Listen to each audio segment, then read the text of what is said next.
Celluloid Film Magazine.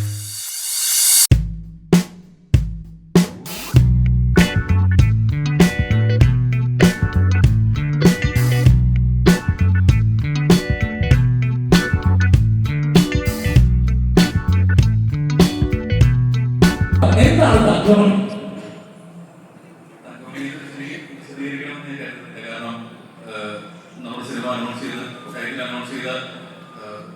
ആ ദിവസം മുതൽ ഇന്ന് വരെ തങ്കമണി ചർച്ച ചെയ്തിട്ടുണ്ട്. ഒരുപാട് യൂട്യൂബേഴ്സും ഒരുപാട് മാധ്യമ സ്ഥാപനങ്ങളും വളരെ കൃത്യമായി തന്നെ എന്താണ് തങ്കമണി സംഭവം എന്ന് നിങ്ങളിലേക്ക് എത്തിയത്. അപ്പോൾ തങ്കം 1986 ഇടുക്കി ജില്ലയിൽ നടന്ന തങ്കമണി സംഭവത്തിൽ നിന്ന് ഇൻസ്പയർഡ് ആയ സിനിമയാണ് നമ്മുടെ സിനിമ. ആ നാട് അനുഭവിച്ച ട്രോമയാണ് നമ്മുടെ സിനിമയുടെ കോർ. അതാണ് നമുക്കറിയാം നമ്മുടെ ഈ ഒരു മൂവിയുടെ തങ്കമണിയുടെ ഓഡിയോ റൈറ്റ്സ് സൈനിക് ആണ്. സോ സൈനികിൽ നിന്നും mister Ashiq is there. So mister ആഷിഖിനെ ഞാൻ വേദിയിലേക്ക് സ്വാഗതം ചെയ്യാം. ഒരു നല്ല കഴിവുകൾ തന്നെ നമുക്ക് അദ്ദേഹത്തെ വേദിയിലേക്ക് സ്വാഗതം ചെയ്യാം. And this is the time. പക്ഷേ ആ ഒരു ഡിസ്കോഗ്രഫി റിവീൽ ചെയ്യുന്നത് ഇന്നത്തെ ഈ ഒരു ദിവസം നമുക്ക് മുഖ്യ അതിഥിയായി എത്തിയിരിക്കുന്ന ഒരാളാണ്. എനിക്ക് തോന്നുന്നു മലയാളം ഫിലിം ഇൻഡസ്ട്രിയിൽ നമ്മൾ ഏവരും ഒരുപാട് ബഹുമാനത്തോടും ഒരുപാട് സ്നേഹത്തോടും കൂടി കാണുന്ന ഒരു വിശിഷ്ട വ്യക്തി തന്നെയാണ് അദ്ദേഹം. നമ്മുടെ തങ്കമണിയുടെ ആ ഒരു ഡിസ്കോഗ്രഫി റിവീൽ ചെയ്യുന്ന ആ ഒരു മൊമെന്റിലേക്കാണ് നമ്മൾ കടക്കുന്നത്. And Ashiq, can I request you to get the discography?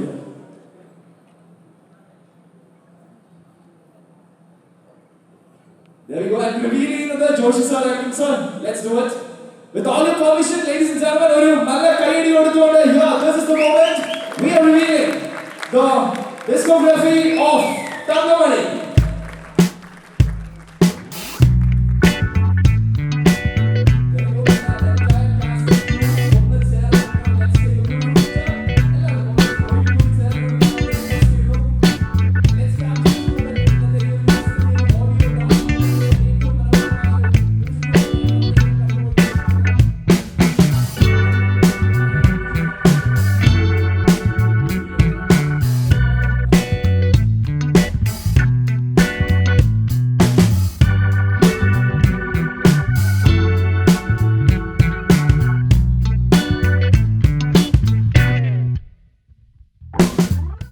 ആകെയുള്ള ഒരു ചെറിയ ചിരിക്കുന്ന എലമെന്റ് അത് മാത്രമേ ഉള്ളൂ.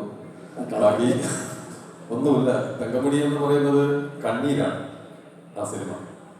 അപ്പോൾ അതിൽ ഒരു നല്ലൊരു ക്യാരക്ടർ ദൈവാനുഗ്രഹം രതീഷ് ഭായ് വിളിച്ചു തന്നു. ഒരുപാട് സന്തോഷമുണ്ട്. പടം ഇപ്പോൾ ദൈവാനുഗ്രഹം കൊണ്ട് ഒരാൾ വീട്ടിൻ്റെ ബാക്കിൽ കൂടെ കറങ്ങി വരുന്നു. അതങ്ങനെയാണ്, പണ്ടും അങ്ങനെയാണ്.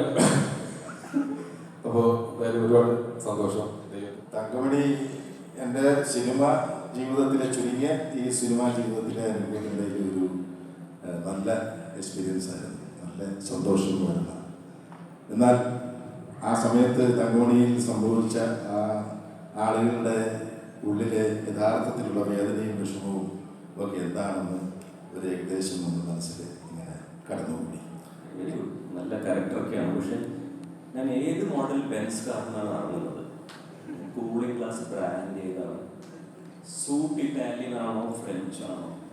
എന്തൊക്കെയാണ് പരിപാടികൾ? പിന്നെ 6 pack ആപ്സ് വേണമെങ്കിൽ അതിൻ്റെ ഫീസ് കുറച്ച് എക്സ്ട്രാ ആണ് എന്നൊക്കെയാണ് ഞാൻ എൻ്റെ ധാരണയാണ്. അപ്പോൾ ഒന്നുമില്ല, ഇത് ഭയങ്കര റിയലിസ്റ്റിക് ആയിട്ടുള്ള റിയലിസ്റ്റിക് പഞ്ചിലായിട്ടുള്ള ബാക്ക്ഗ്രൗണ്ട് മ്യൂസിക് ഒന്നുമില്ല. ഇല്ല, അതൊന്നുമില്ല.